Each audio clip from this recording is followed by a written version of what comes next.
Hello. ഇപ്പോൾ കുഞ്ഞു കുട്ടികളൊക്കെ സ്കൂളിൽ പോയി കഴിഞ്ഞാൽ അവർക്ക് അത്യാവശ്യമായിട്ട് ഒരു കാര്യം വേണം എന്ന് അടുത്തിരിക്കുന്ന ഫ്രണ്ടിനോട് ചോദിക്കുന്നത് എങ്ങനെയാണ്?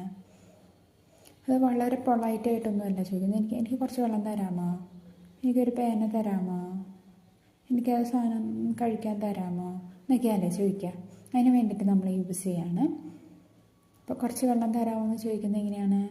Can I have some water? എനിക്ക് കുറച്ച് വെള്ളം തരാമോ? അപ്പോൾ can you give me a paper? എനിക്കൊരു പേപ്പർ തരാമോ? പിന്നെ ഒരു പേന തരാമോ? Can I borrow your pen? എൻ്റെ പേന ഒന്ന് തരാമോ, ഞാൻ എഴുതി കഴിഞ്ഞിട്ട് തിരിച്ചു തരാം. അതുകൊണ്ടാണ് നമ്മളവിടെ ഗീവിന് പകരം ബോറോ യൂസ് ചെയ്തത്. അപ്പോൾ ഈ യൂസേജ് നമ്മൾ കൂടുതലായിട്ട് കുഞ്ഞുങ്ങൾക്ക് പറഞ്ഞു കൊടുക്കുക.